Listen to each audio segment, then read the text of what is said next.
잠깐 우리 생각을 한번 해보자. 우리 이제 여름방학이 끝났으니까 여러분들 고등학교 생활의 절반이 끝났죠? 응? 아직 안 끝났어? 아, 붙잡고 있고 싶어? 그럼 뭐 여러분들 뭐 3학년 2학기 때까지 내신 공부할 것 같아? 할 것 같아? 3학년 2학기 때까지? 내신 끝나지 않아요? 할 거야? 재수 준비하려고 하는구나. 재수 준비할 사람은 해야 돼. 그때 전교 1등 할 기회거든. 진짜 전교 1등 할 기회야. 3학년 2학기 때까지. 그러면은 뭐 두 가지 다 설정을 한번 해보자. 우리가 3학년 1학기 기말이 여러분들의 최종 내신이 들어가는 뭐 이번에 올해 대학 가실, 내년에 대학 가실 분들은 그때까지만이에요. 또는 3학년 2학기 기말이 여러분들의 이제 고등학교의 끝자락이에요. 근데 이 이후에 무슨 시험을 보냐면은 물론 이제 기말고사가 요 이전에 있을 수도 있어요. 수능 시험을 보거든.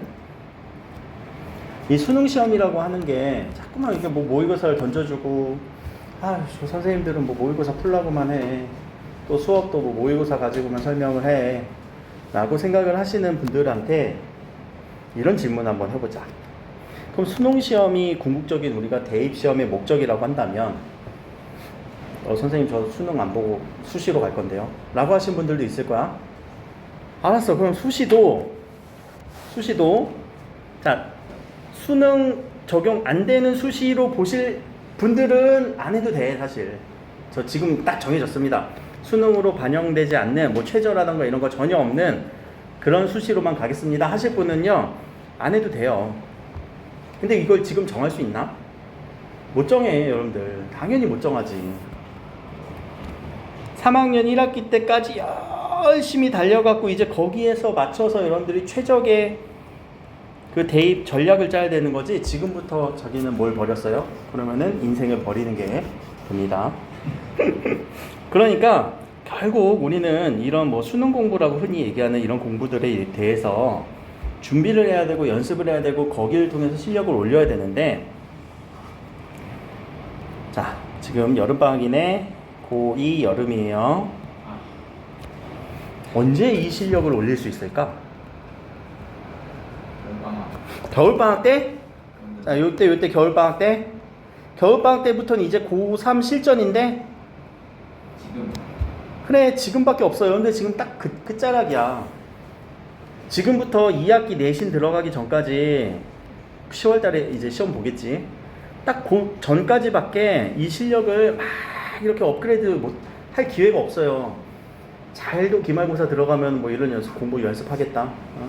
안 되는 거 알아. 지금밖에 없어. 그러니까 지금 뭐 지치고 힘들고 놀러 가야 되고 뭐 할 것도 많고 하겠지만 3학년 때 가서 시작을 한다고? 그럼 이때 나만 시작하니? 전국의 모든 고3은 시작할 텐데 이때부터 다들 100m 달리기 시작할 텐데 그럼 그 전에 그럼 이때부터 여실히 실력이 드러난단 말이야. 실력을 업그레이드하는 게 아니라 실력이 드러나는 시점이에요. 고3 딱 그 올라가는 겨울방학은요. 그러니까 그때부터 뭐 한다고 생각하면은 조금 늦는 감은 있어. 특히나 우리는 이쪽 지역이라고 해서 미안한데 이미 다른 데는 뭐도 하고 많이 얘기를 한다. 뭐 뉴스도 보고 신문도 나오고 뭐 교육 뉴스 보면은 뭐 광풍이나 뭐 벌써 심지어는 초등학생이 뭐 고등학교 수학을 미리 선행을 하네 마네 무슨 이런 말들이 말도 안 되는 얘기들이 나오긴 하는데 그걸 비춰서 보면은 상당히 사람들이 공부하는 양이 많은 것 같아요. 근데 우리들은 비추어 볼 때 공부의 양을 가지고 승부를 봐야 된다. 그건 또 아닌 것 같아요. 내 생각에는.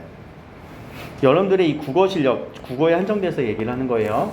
국어 실력은요, 뭘 측정하는 거니? 수능 시험에서. 뭘 측정하는 거니? 시험의 목표부터 알아야지. 그럼 어떻게 푸니? 여러분들 딱 모의고사 내가 우리 학부 모의고사 풀라고 하면은 어떻게 풀어? 그냥 찍어? 그건 아니잖아. 어떻게 풀었어? 지문 읽고 문제 읽고 문제에 맞게. 오케이, 그래. 답을 선택. 찍어? 선택하는 거지. 여러분들이 선택에 의해서 하는 거잖아. 자, 요 과정이 지문을 읽고 독해력, 문제를 읽고 독해력, 문제에 맞게 사고력, 답을 선택. 그치? 그럼 여러분들한테는 항상 독해력, 사고력까지 여러분들이 정리를 하라는 얘기잖아. 이걸 연습하자는 거잖아. 독해라는 거는 지문을 읽는 지문 독해력도 늘어나야 되고요. 문제를 읽는 문제 독해력도 늘어나야 되고요. 사고라는 거는 뭐 하라는 거니? 사고, 액시던트, 생각하라는 거지. 어떤 생각? 이 지문에 있는 내용된 정리된 내용을 가지고 문제에 맞게 생각을 한번 해보라는 거야. 내용을 가지고 생각해봐. 주어진 조건에 대해서 생각해봐. 그 생각 없이 문제를 푸는 경우도 있지. 그러면은 3점짜리가 이제 다 날아가는 거죠. 그치? 이거 3점짜리 날려도 괜찮아. 저도 생각 안 할게요. 근데 요새 문제가, 와, 요새 3학년 문제 여러분들 연습하고 있는지 모르지만 과제장을 안 하고 있어서 하는 얘기인데, 독해만 가지고는 문제가 안 풀려요. 문제만 잘 읽는다고 안 돼요. 항상 사고력이 문제에 다 반영되어 있더라고. 막 반영이 되어 있어. 기초적인 문제들도, 내용일치 문제라고 하는 것들도. 그거 상당히 어렵더라고. 그리고 이 근본에는 어휘력이라는 게 항상 잠재되어 있죠. 그럼 적어도 우리가 문제를 풀다가 모르는 어휘가 있고 내 말로 설명하지 못하는 어휘들이 있으면은 항상 단어 정리하셔야 돼. 단어 정리하시면서. 또 플러스 조금 더 이제 공부하고 싶으신 분들은 과연 이 내용이, 자, 우리가 이 지문에서 제시된 내용들은 문학일 수도 있고요. 또 독서 지문으로 크게 보면 갈리겠죠. 문학은 내가 어떤 문학을 공부하고 있는지 그 문학의 장르, 갈래, 뭐 시기, 그 특징 이런 것들 정리하시는 게 좋고요. 뭐 개념은 마찬가지고. 독서 같은 경우는 여러분들 제시되는 독서는 인문예술, 사회법, 경제, 과학기술 이런 지문들이 있는데, 독서 지문의 시험 범위는 여러분들 고등학교 1학년부터 고등학교 3학년까지의 교과 과정이에요. 교과 과정. 교과 과정이라 하는 것은 여러분들 교과서 안에 있는 내용이에요. 근데 우리가 여기서 이제 맹점이 뭐냐면은 교과서를 다 배우지 않거든. 그렇지? 교과서에서도 선택된 부분만 읽을 것이고, 공통사회라고 했지만 또는 공통과학이라고 했지만 다 안 배웠을 것이고, 또 2학년 때부터는 선택 과목에 따라서 내용들이 달라지니까 그런 부분에 대해서는 사실 국어에서는 이런 부분을 물어본다라고 하지만 여러분들은 공부를 안 했을 거야. 그러면 스스로 공부를 해야지.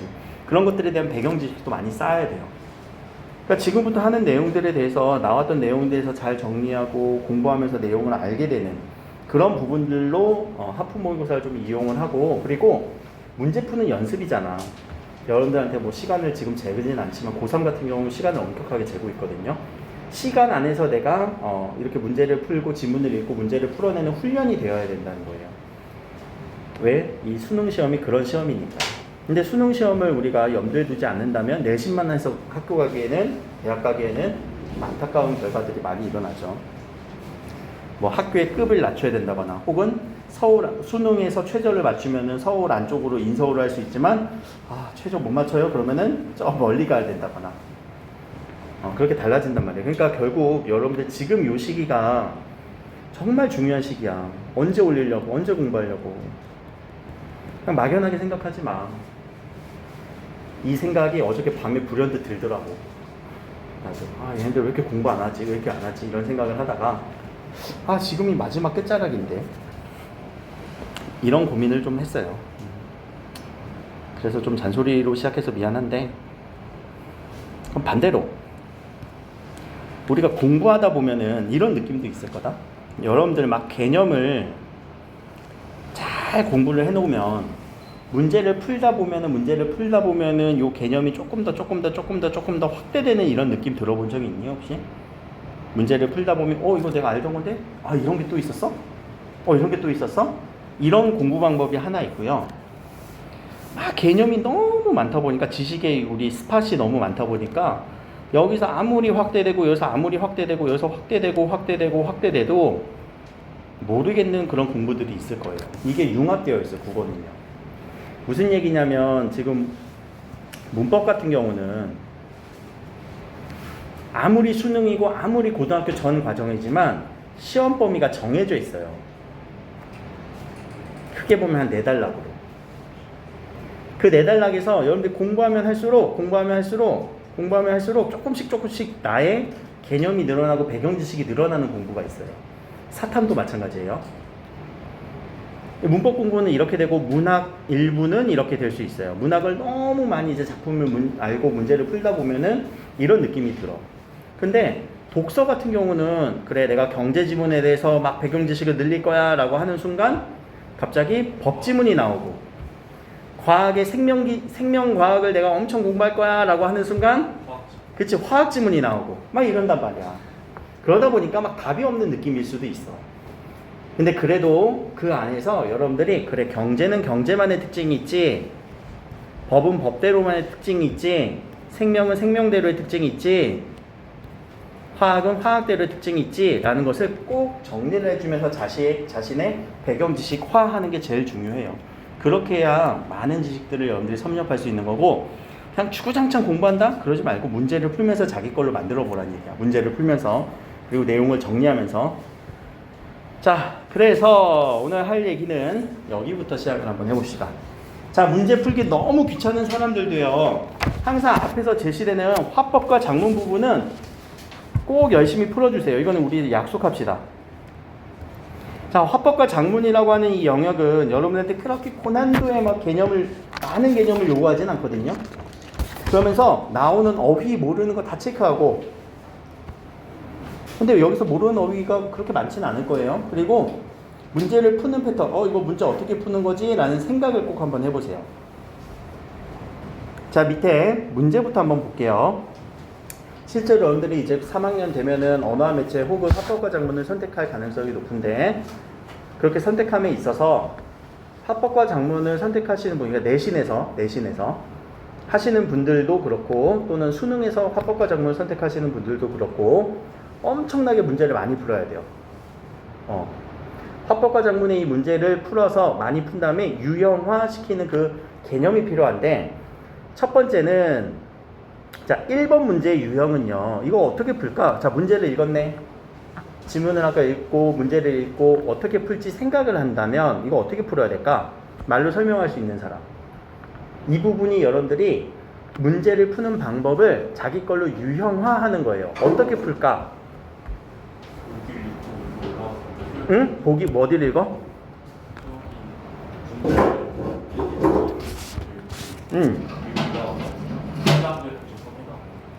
자, 여기서 반영되지 않은 것은 무슨 말이야? 여기에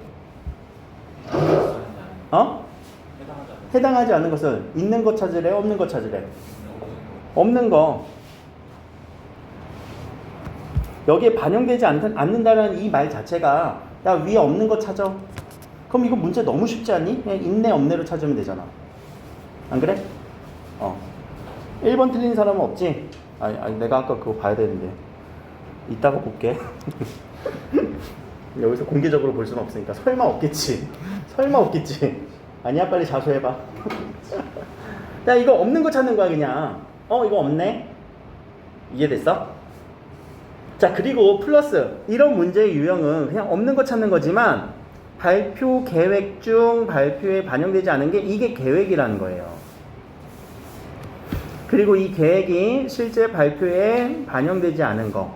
자, 여기서 화작의 개념을 살짝만 얘기할게요. 우리 제가 왜냐면 글쓰기 특강을 하려다가 못하긴 해서 수업 시간에 좀 반영을 하려고 하거든. 여러분들 글을 쓸 때 생각의 흐름대로, 의식의 흐름대로 쓰는 게 아니라 계획, 생성, 조직, 표현이라는 요 단계를 거쳐야 돼요. 근데 우리는 아무런 거 없이 그냥 바로 표현하려고 하거든. 그냥 바로 글을 쓰려고 하거든. 그러니까 수행평가 점수가 그 난리 부르스를 치는 거 아니냐. 자, 계획이라고 하는 거는요, 목적이 드러나야 되고요, 대상이 드러나야 되고요, 매체가 드러나야 되고요, 주제가 드러나야 돼요. 어떤 매체에다가 어떤 대상을 통해서 어떤 주제로 어떤 목적에 맞춰서 내가 글을 써야지, 혹은 발표해야지. 그런 고민을 해야 되고, 그 다음에는 내용 생성이라고 하는 요 단계인데, 요 내용 생성은요, 자료를 찾는 거예요. 여러 가지 자료를 찾고요, 그리고 자료를 선별해요. 내 발표에 맞게 또는 내 글쓰기에 맞게. 그리고 그 과정 다음에는 내용을 조직하는 거거든요. 내용을 조직한다라는 이 말은요, 계획하기, 개요짝이에요. 개요짝이라고는 들어봤나? 야, 개요 좀 짜봐. 큰 계획, 어떤 식으로 우리가 글을 쭉쭉쭉쭉 이어나갈지에 대한 큰 계획을 짜는 거고, 그 다음에 우리가 실제 말로써 혹은 글로써 표현하는 요 단계야. 적어도 우리는 개요라도 짜고 글을 써야 되는데 그런 거 없이 글 쓰지 않았나? 수행평가 했을 때 감점되는 부분들도 항상 생각을 해보시고, 표현에서도 우리는 고민을 해야 돼. 표현법을 어떤 표현법을 쓸지도. 자, 근데 자, 요 문제의 유형은요, 계획 중이라고 할 때는 요 계획이 아니라 발표 내용의 개요예요. 개요. 내가 실제 글을 쓰기 직전의 계획. 그래서 하나의 개요라고 보면 돼요. 자, 개요는 내용을 세밀하게 찾아주는 게 아니라 대강으로 크게 찾아주는 거예요. 그러면 자, 여기에 답은 5번인데 5번은 없지만 1, 2, 3, 4는 위에서 다 찾아줘야 된다는 얘기야. 찾아준 사람 혹시 있니? 1, 2, 3, 4 다 찾아지니? 그렇게 해서 문제를 풀면 되는 거잖아. 그 문제 푸는 유형화를 빨리 여러분들 몸에 체감하시고 이거 있네 없네 찾아주시면 된다는 얘기예요. 이런 문제 유형화는 여러분들 모의고사 실력이, 모의고사 속도가 엄청나게 빨리 붙어요. 두 번째,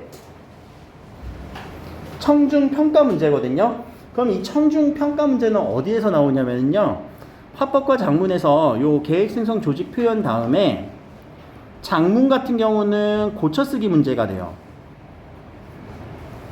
글을 한 번에 여러분들 잘 쓸 수 있니? 아니지. 조금씩 고치고 수정하는 문제지. 그래서 장문의 아주 특성화된 문제고요. 화법 같은 경우는요, 말하기니까 그것을 듣는 청중들이 평가하는 문제로 출제가 돼요. 지금 요 2번 문제는 여기에서 출제가 된 케이스. 그럼 청중들이 느끼기에 앞에 이 발표를 듣고 뭐라고 생각을 했을 거란 말이야. 그 생각을 우리는 판단해주는 문제인데, 자, 요 문제는 이제 문제 풀 때 청중 1에 대한 얘기, 2에 대한 얘기, 3에 대한 얘기를 다 보는 것이 아니라 어떻게 보는 게 좋을까? 청중 1에 대해서는 바로, 자, 그리고 청중 1에 대해서 이 문장에 대해서 한 문장을 다른 말로 요약을 한번 해보세요. 자신의 언어로 요약하는 방법을 한번 해볼게.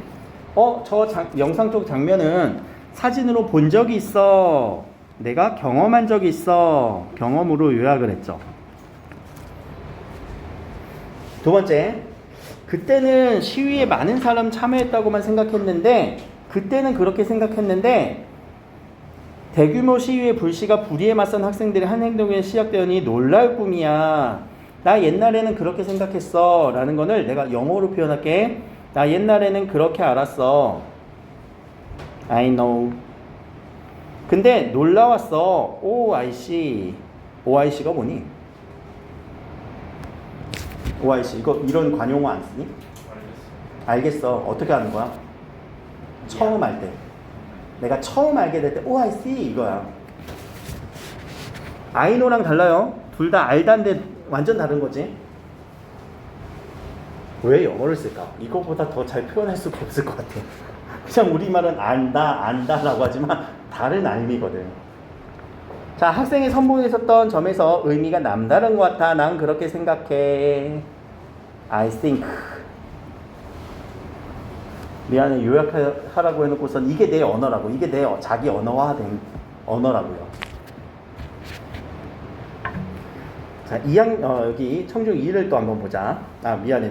2로 가는 게 아니지. 1로 가야지. 자, 1로 가볼까?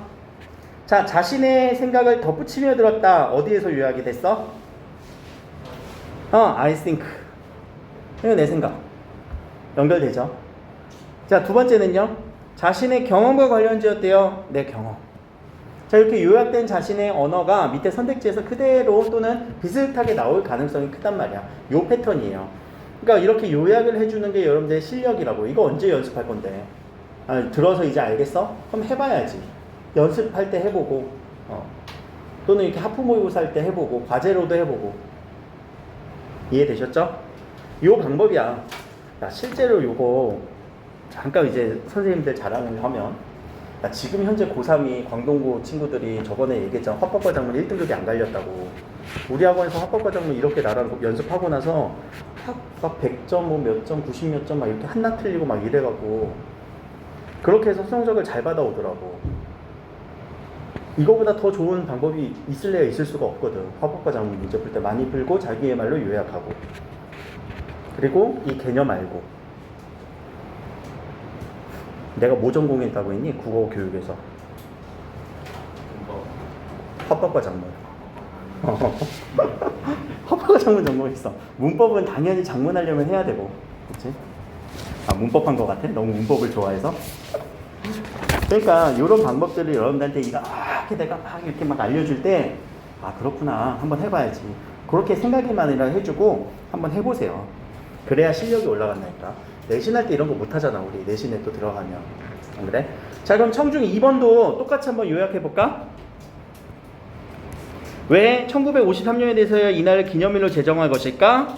나 궁금해. 좀 고차원적인 언어로 쓸까? 의문점이 있어. 또는 나 더 알고 싶어졌어. 아니야, 더 알고 싶어졌어는 안 돼, 아직. 더 알고 싶어지는 행동이 나와야 되거든. 그냥 궁금해해서 끝났지. 자, 그리고 왜 학생의 날이라고 이름을 불렀지? 아, 궁금해. 명칭은 왜 또 바뀐 거야? 궁금한 거 되게 많네. 오케이, 자료를 한번 찾아봐야지. 알아봐야겠다. 알아봐야지. 나는 해야지. I will. 나 이거 할 거야. I will. 자, 그럼 3번. 청중이는 궁금한 점을 떠올리며 들었다. 그래, 궁금해. 맞고요. 청중 3으로 갑시다. 자, 90년 전 선배들의 정신을 계승할 수 있었던 것은 후배들에게 귀감이 될 수 있었던 건 것이군 이라고 자신이 평가하고 있죠. 그랬다는 거군. 평가. 나도 그동안 외면했던 세상과 이웃에 관심을 가져야겠어. 나 그렇게 해야 되겠어. 의지를 다지고 있네요. 그렇죠? 나도 그동안 외면해왔대. 자신의 반성을 하고 있네요. 자, 얘를 가지고 이제 밑에 맞춰서 보면은 청중 3은 공정성 여부를 판단했다. 공정성 아직 모르겠고. 3번 자신의 행동을 성찰했다. 오케이. 성찰, 반성, 평가. 동의했다. 답은 4번으로 갈 수 있겠죠. 이런 패턴이에요. 그러니까 너무 이렇게 막 자세하게 읽는 게 아니라 툭툭 쳐내가면서 내용들을 요약하고 정리해가면서 문제를 푸는 패턴들을 지금 막 연습을 해야 돼. 그럴 시기야. 넘어갈게요.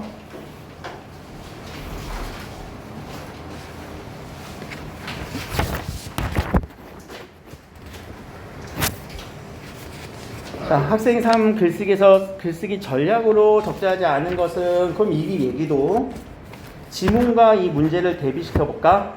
이 지문에서 이것이 적재하지 않은 거는 있다 없다 없는 거 찾으라는 거지. 네. 있다 없다. 그럼 반대로 답이 되는 하나는 없을 것이고 답이 안 된 네 가지는 다 찾아줘야 되겠지. 그럼 지금 다 찾는 연습을 해야지. 1번은 화제의 개념을 정의했다. 정의 찾으면 될 거고. 2번 학생들이 겪은 일을 환기했다. 환기라는 단어 모르시는 분? 주의를 불러일으키다. 뭔가 떠오르게 하다라는 거잖아. 떠오르게 하는 거. 그럼 겪은 일을 떠오르게 했어 라는 거, 이런 경험들 다 있으시지 않으신가요? 라고 하는 경험 환기 나왔고요. 자, 화제의 개념 정의, 요 우산은행 제도는 이라고 정의를 하고 있었네요. 자, 찾아주는 거였어요. 다른 대상과 비교는 안 나왔을 텐데, 자, 4번도 찾아보고 5번도 찾아보자. 순서를 할 때는 담화표지, 요새 담화표지 얘기 내가 좀 했었지? 어디 나왔어? 첫째, 둘째, 셋째. 첫째, 둘째, 셋째 어딨냐? 여기 있네. 첫째, 둘째, 이렇게 첫째, 둘째 담화표지 있고요. 자, 5번 같은 경우는 어디서 찾아야 돼? 마무리하는 부분에서 찾으면 되겠지? 당부, 뭐뭐 좀 해주세요. 당부. 야, 이렇게 찾으면 이거 진짜 1분도 안 걸릴 것 같은데. 내용을 막 이렇게 정리해서 읽는 게 아니라고요. 이거는 문제풀이 패턴을 자기에 딱 최적화해서 만들어야 된다고. 자, 고쳐쓰기는 여러분들 이제 문법적 지식이 좀 필요해요. 1번 부분부터 같이 한번 해봅시다. 자, 필요 문장 성분이 빠져있으므로 우산을 넣는다. 우산을 넣으면 맞니? 학생들에게 빌려주는 제도입니다. 뭘. 그렇지. 우산을 빌려줘야 되지. 근데 우리는 안 써도 사실 이거 우산 빌려주는 거 당연한 거 아니야? 라고 생각을 했을 텐데 문장에서 드러나야 돼요. 문장에서. 알았지? 문장에서 명확하게 드러나야 돼요. 자, 접속어의 사용이 부적절함을 또한으로 바꾼다. 접속어의 사용이 왜 부적절한지는 자, 요 문제는 이렇게 풀면 돼요. 그러나가 아니라 그러나를 눈에서 지워주세요. 그러나를 눈에서 지워주시고 앞에 문장과 뒤에 문장을 한번 비교를 한번 해봐.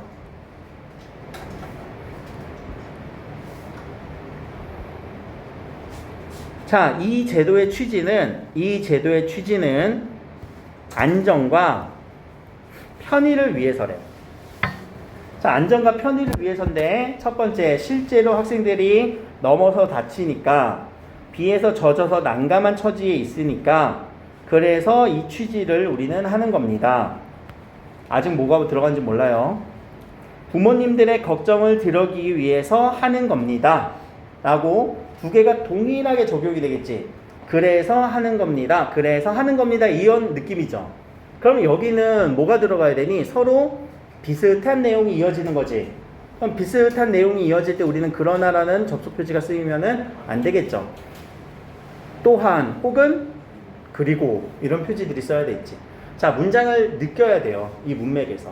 여기만 보면 안 돼. 그러니까 항상 문맥에서 느껴야 되는 거야.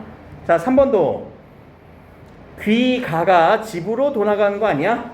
그치? 집으로 안 들어가면 어디 갈 건데 중복이 되네요. 그래서 삭제해 주세요.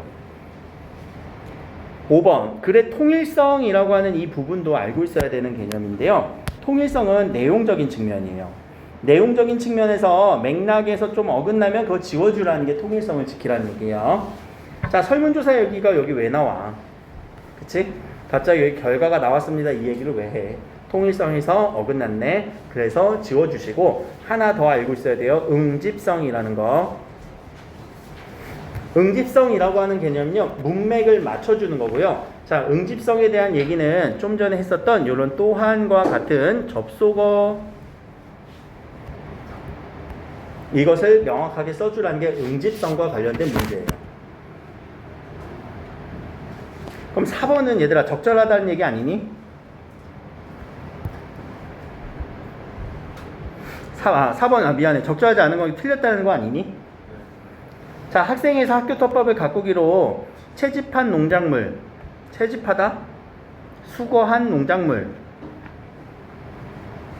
수거한으로 바꾸면 좋은가? 자, 이 채집이라는 단어는 우리 언제 쓰는 거니? 채집. 곤충 채집할 때 쓰는 거지, 그래? 근데 학생회에서 학교 텃밭 가꾸기로 채집한 농작물을 판매해서 생긴 수입금으로, 그러니까 농작물을 채집한다라는 말은 어때? 곤충 채집, 농작물 채집. 그래, 자연물에서 뭔가 이렇게 얻어낼 때 우리가 채집이라는 단어를 쓰잖아. 수거라는 말은 안 돼? 분리수거? 또? 그럼 농작물을 수거한다? 수확한다라고 써야지. 그치? 농작물에 대해서는 수확일 거예요. 그런 어휘적인 부분들까지도 할 게 많아요. 넘어갑시다.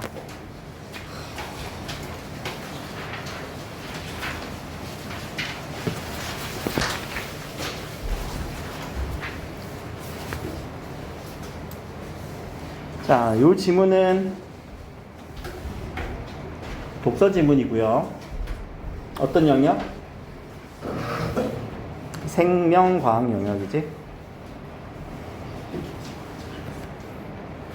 자, 생명과학 같은 경우는요, 우리가 어떤 과학적 원리, 어떤 생명이 어떻게 살아가는지 또는 어떤 역할과 기능을 어떤 원리에 의해서 하는지를 설명을 할 거예요. 대부분 다. 그래서 요 지문 같은 경우는 제가 여기를 한번 쭉쭉쭉쭉 그냥 툭툭툭툭 치면서 한번 빨리빨리 읽어볼게요. 자, 자동차 에너지 있어야 돼. 사람도 에너지 있어야 돼. 근데 에너지는 어디에 쓰여? 이런 데 쓰여. 그리고 이런 데 쓰여.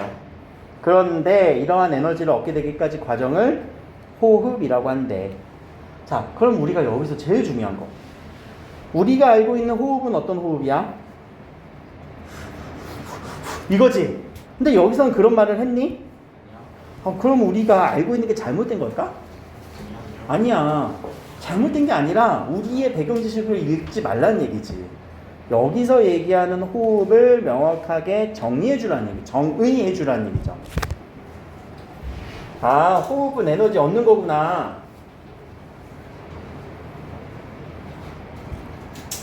이어서 호흡은 외호흡과 내호흡으로, 자 이제 호흡을 어떻게 분리하고 있어? 외호흡, 내호흡. 그럼 호흡은 뭔데? 에너지라고. 에너지 얻는 거, 에너지 얻는 그 과정, 그거를 외와 내로 구분한대요. 요 한자는 설명 안 해도 되지? 네. 겉에 것과 안쪽 것과. 그래서 우리가 이게 뭐라고? 외호흡. 폐와 폐포 사이에서 일어나는 산소와 이산화탄소의 기체 교환. 우리가 생각하는 그 호흡. 내호흡은 어디 있어? 호흡은 내호흡은 그 밑에. 발생하는 과정을 내고. 그렇지, 여기 내호흡. 자, 그럼 외호흡은 우리가 말 안 해도 알겠지? 네. 그냥 우리 익숙한 호흡이니까. 여기까지. 그러면 자, 여기서 여기까지 외호흡이었고요. 외호흡은 이후 모세혈관과 세포 조직 사이에 기체 교환이 이루어지는데, 모세혈관과 세포 조직 사이. 앞에서는 모세혈관 그리고 폐의 폐포였어요. 대상이 달라요.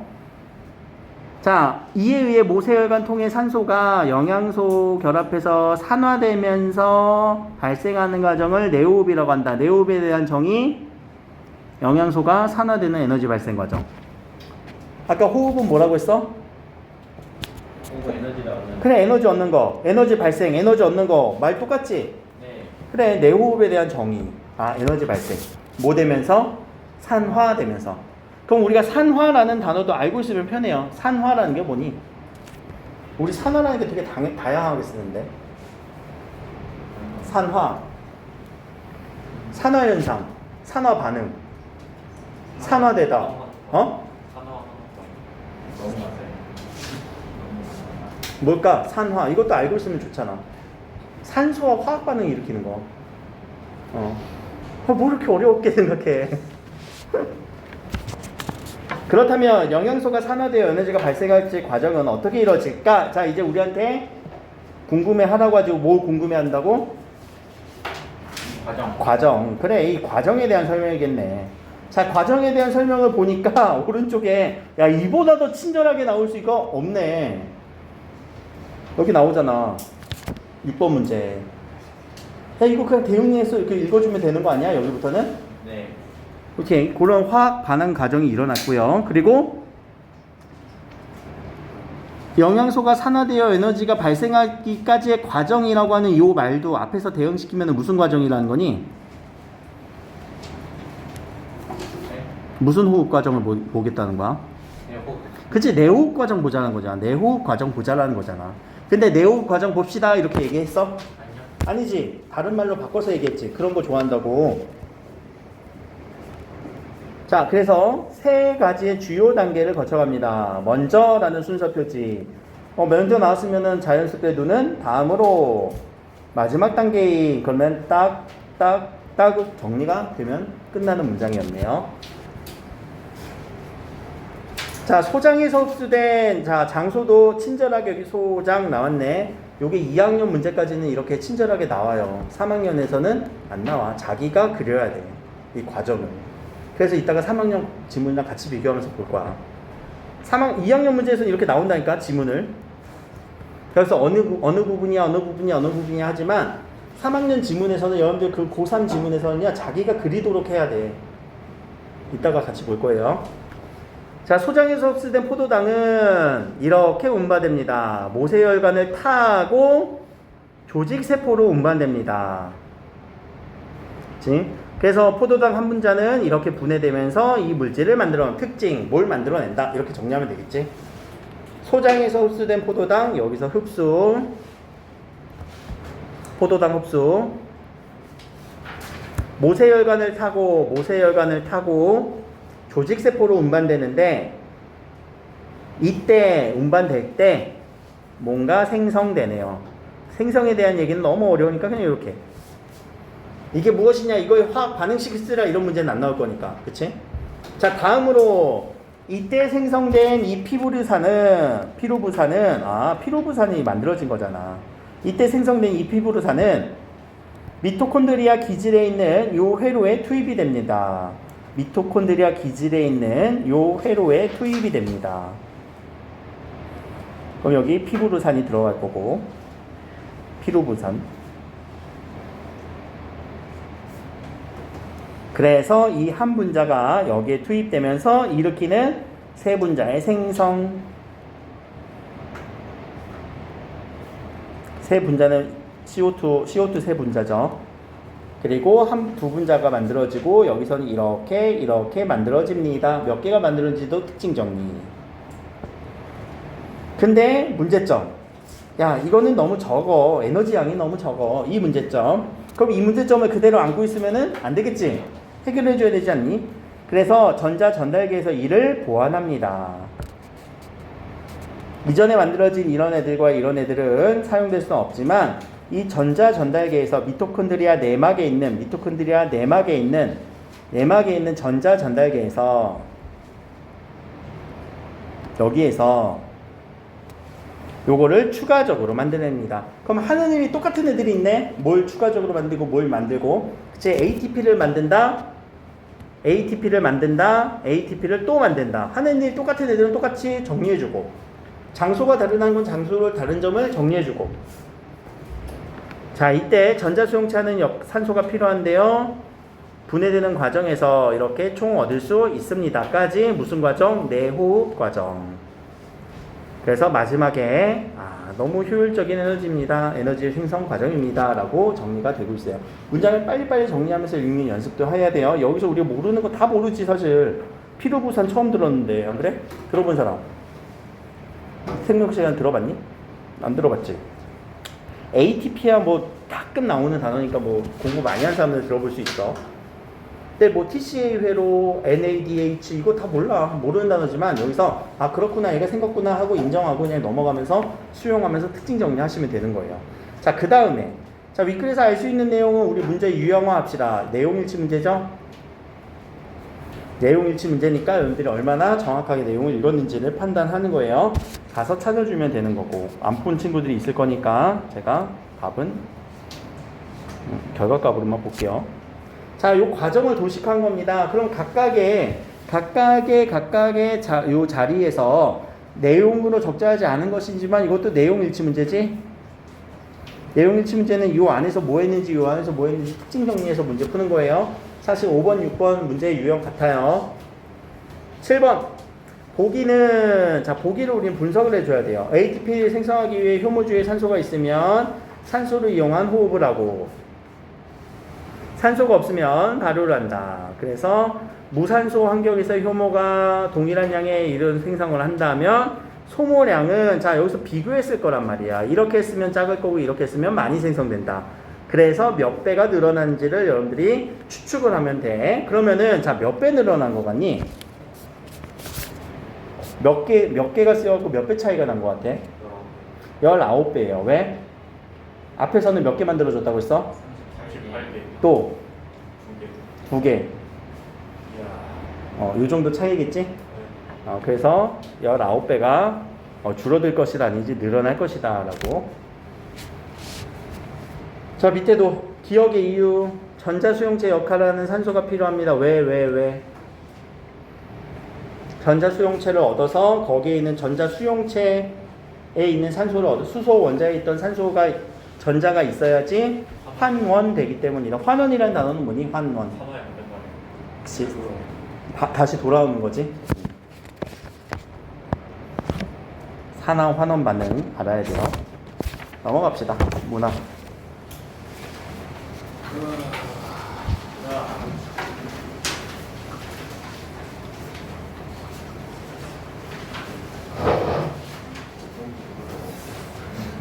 자, 문학 같은 경우도 우리가 보기를 먼저 보는 것도 좋아요.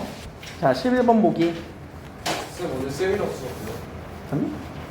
왜? 아니 쌤만 하나 아니면 원래 쌤 두 개 다. 하품 보고 끝나고 마찰.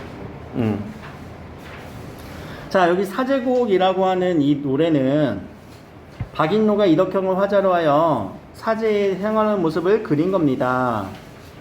사족이 응거하는 공간인 동시에 영유하는 터전입니다. 충과 효를 실천하는 공간입니다. 쌤, 음. 11번에서요? 뭐라고? 왜 11번에서요? 내가 뭐부터 보자고 했니? 보기. 문학을 풀 때 보기가 있으면 보기부터 보고 보자고. 그게 전략이라고. 왜냐면 이거 그냥 읽으려고? 못 읽어. 나도 못 읽어. 어떻게 읽어? 너무 어려워. 근데 우리 여기서 대충 대략적으로 힌트는 잡고 올 수 있잖아. 이런 모습이래. 향촌의 모습이래. 그리고 이런 선비들이 응거하는 공간인 동시에 성리학적 유자들에게 유생들에게 흉가효를 실천하는 공간이래. 이게 주제야 결국. 성리학적 이념이 드러나는 주제. 그럼 이거를 가지고 그대로 와서 읽어봐. 다른 거 아니고 그냥 요 11번 문제부터 풀자라는 거예요. 거수에 이렇거든 거산이여 우려나랴. 물음표가 있다는 건 이해되죠? 뭐뭐 하랴. 무슨 말인지는 저 잘 모르겠는데요. 아무튼 그럼 넘어가. 물음표는 찾아줄 수 있으니까. 사방에 추많거든 유의를 둘 데 없어. 선생님 저도 이거 뭔 말인지 모르겠어요. 너무 한자가 많아요. 넘어가. 왜? 밑에 꼭 필요한 건 주거든. 꼭 필요한 거 주거든. 넘어가. 모르겠어. 자, 운길산 돌길에 막대, 미안해. 운길산 돌길에 막대 잡고 쉬어 올라. 이건 읽힌다. 적어도 여기에 내가 막대기를 짚고 올라갔대. 임의요소 하며, 임의요소 밑에 나왔네. 마음대로 거닐면서 원학을 벗을 삼아. 누군가 친구를 삼았대지. 학이네. 교송을 빗기어. 교송, 얘들아, 송자 들어가면 뭐라고? 나무, 소나무. 사우로 돌아드니. 사우는 사방을 내가 돌아보니. 어디 올라갔어? 산에 올라가서 날아다니는 학도 보고 소나무가 있고 거기에 내가 사방팔방을 다 돌아보니까 천공이 경고하여 맷빛을 꾸미는가. 어려운데요 선생님. 천공, 하늘천, 공, 교. 모르겠. 장인공이라고 알아? 오케이. 알면은 아는 대로 넘어가고. 이거는 뭔지 모르겠어요. 그럼 넘어가 봐. 맷빛을 이거 어떻게 읽히니? 맷빛을 얘들아 왜 밑에다가 요 시옷 넣으면은 무슨 느낌이야? 산의. 그치. 관현격조사 시옷이라는 걸 여기 내가 뒤에 이제 고등학교 1학년 애들 그 후민정음 우리 그 했던 거 있지. 나라 말씀이 진국의 나라. 그때 우리 배웠던 거잖아. 그래. 매의 빛, 산의 빛. 산의 빛. 이게 꿈인가? 꿈처럼 멋있다. 천공, 하늘이 만들어낸 이런 모습들이 너무 멋있다. 물론 여기 해석 안 될 수도 있어요. 한자가 너무 어려워서. 어려운 한자도 아니지만. 자, 그러면 요대로 A를 가서 한번 읽어보자. 요대로 A를 가서 읽어볼게요. 자, 그럼 이 장면은 지금 어떤 장면이야? 그냥 풍경 감상 자연에 대한 감탄이지. 그리고 실제로 이 사람이 올라가서 본 느낌이지. 넘어가서 그러면 A는 화자가 사제를 유자적 자세를 다짐하는 공간으로 인식하고 있음을 보여주는 것이라고 했다. 왜 아니야? 뭔가 다짐이 나와야지. 다짐이 있어? 나 여기서 열심히 공부하기로 다짐했어. 청산이 망고에 푸르르고 유수도 그치지 않으니 우리도 그치지 말고 망고 상청하겠어. 그런 전혀 안 나왔잖아. 그러면 답은 1번이네. 자, 그럼 B도 한번 볼까?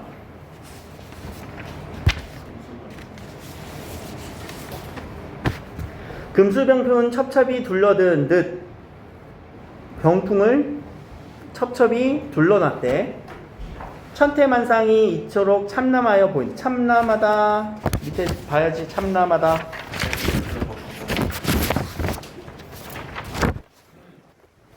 참남하다. 제 분수를 넘어 방자스럽다. 뭐가 그럼 참남하다는 거야? 천태만상. 이거 많이 들어본 단어 아니에요? 천태만상? 몰라? 그럼 만상이라는 거는? 만가지의 상, 만가지의 모습, 여러 모습들. 천개. 그치, 1000개의 태도와 여러 개 만가지의 모습들. 그러니까 세상의 모든 모습이야. 그러니까 모르면은 모르는 대로 넘어가도 괜찮아. 근데 모든 모습이 너무 방자한 것 같아 보이네.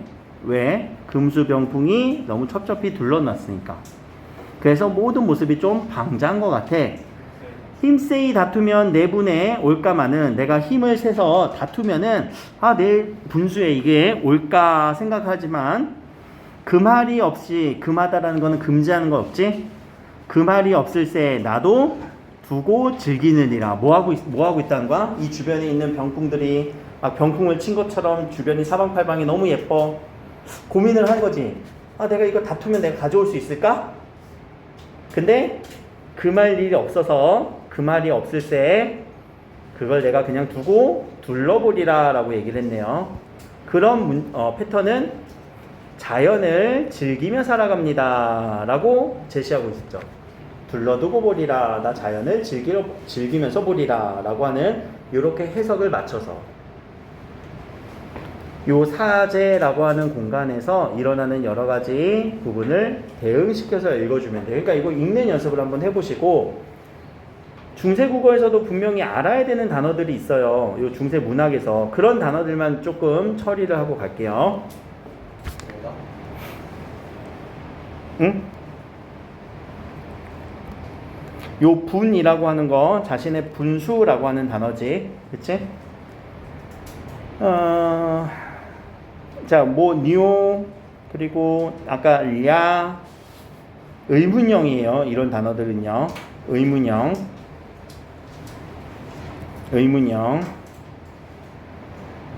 요 의문형은 우리가 서리법과 관련이 있기 때문에 꼭 정리를 해놔야 돼. 알겠지? 이게 의문형 종결어미구나 라는 거. 지금도 많이 쓰잖아. 뭐뭐하냐. 근데 뭐뭐하니오는 잘 안 쓰지.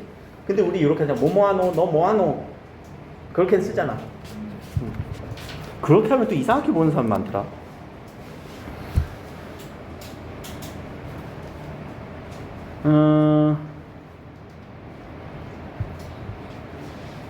요런 단어들, 할까마는 요 하다라는 할이라는 단어가 아래아로 쓰였는데요. 요 글자는요, 하다라고 생각을 하면 돼요. 두의 느낌이야. 그치? 뭔가 하는 거, 동작의 느낌.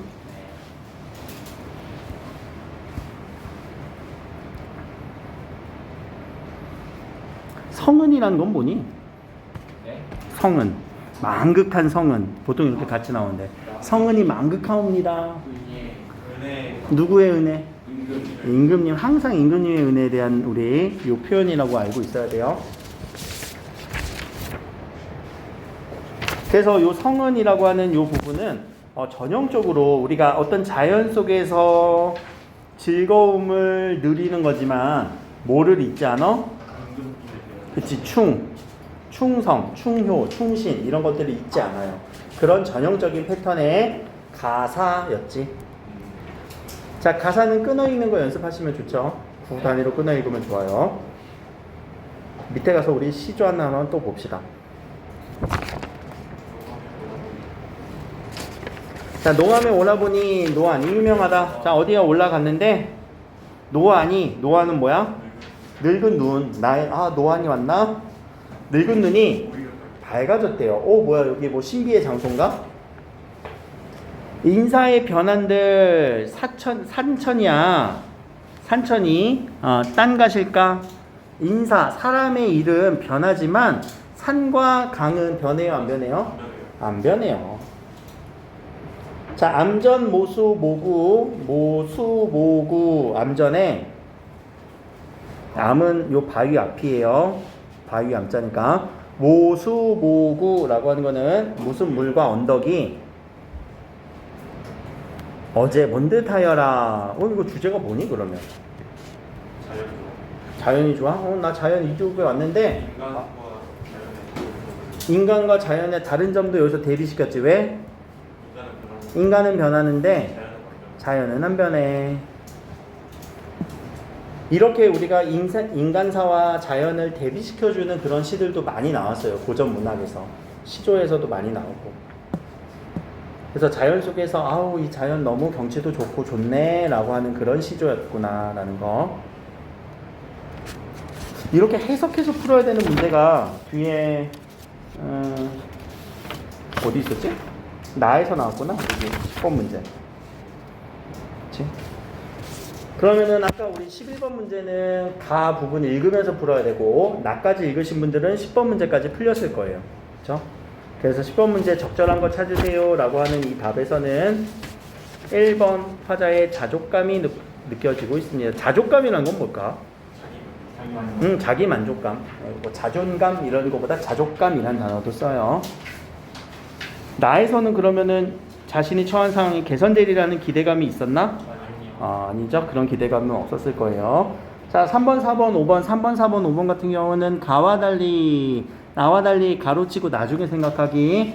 나에는 자연으로부터 감흥이 늘어나 있다. 맞지 않아? 근데 어디가 틀렸어? 그렇지, 가도 틀렸어. 가와 달리가 아니라 가도 마찬가지로 라는 거. 또 가에서는 거스를 수 없는 인간의 자연의 섭리에 대한 경외심이 드러나 있다. 이거는 뭐 한번 읽어봐야 되겠지만, 그치? 나와 달리라고 하는 이런 부분들도 맞췄을 때 틀린 부분이고, 모두 부재로 인한 안타까움 그런 거 아닌 것 같아요. 그쵸? 그래서 답은 1번으로 갈 수 있는 거지. 자, 3번 이 다 같은 경우는요, 우리가 무슨 기라고 하는 거는 수필이에요. 자, 항상 이 특징, 수필의 특징은 여러분들 수필 많이 썼잖아. 언제 많이 썼니? 일기 쓸 때. 그럼 일기 쓸 때 여러분들 어떻게 썼어요? 맑음. 오늘 날씨 맑음. 그치, 날씨도 맑고. 또 자신의 생각. 자신이 한 일, 경험, 경험하는 그리고 자신의 느낀 점 혹은 소감. 그치? 그러니까 여러분들 경험만 쓰면은 학교 선생님이 뭐라 했잖아. 야, 느낀 점을 써야지 일기에. 참 재밌었다. 근데 우리가 이런 기라고 할 때는요, 조금 더 목적성이 있어요. 무슨 목적성? 교훈. 무엇인가가 교훈을 드러내기 위해서 가르쳐주고 싶은 의미에서 이런 수필을 쓴다라고 하는 이 수필 갈래 특징을 여러분들이 알고 이거를 그 개념을 가지고 읽는 연습보다 이게 어떤 식으로 이루어지겠거니 막연하게 알고 읽는 연습을 하셔야 돼요. 이거는 이제 뭐 나중에 한번 찾아보시고, 이것도 뒤에 12번 문제에서 상당히 자세하게 지금 구조를 설명해 주고 있죠. 그치? 이런 구조로 한번 읽어보시고, 자, 뒤에 소설 문제도 어렵지는 않을 거니까 이 소설도 이렇게 친절하게 구조가 나와 있으니까 공간을 나눠서 한번 읽어보셔야 된다는 거. 여기까지가 모의고사 해설이었고요.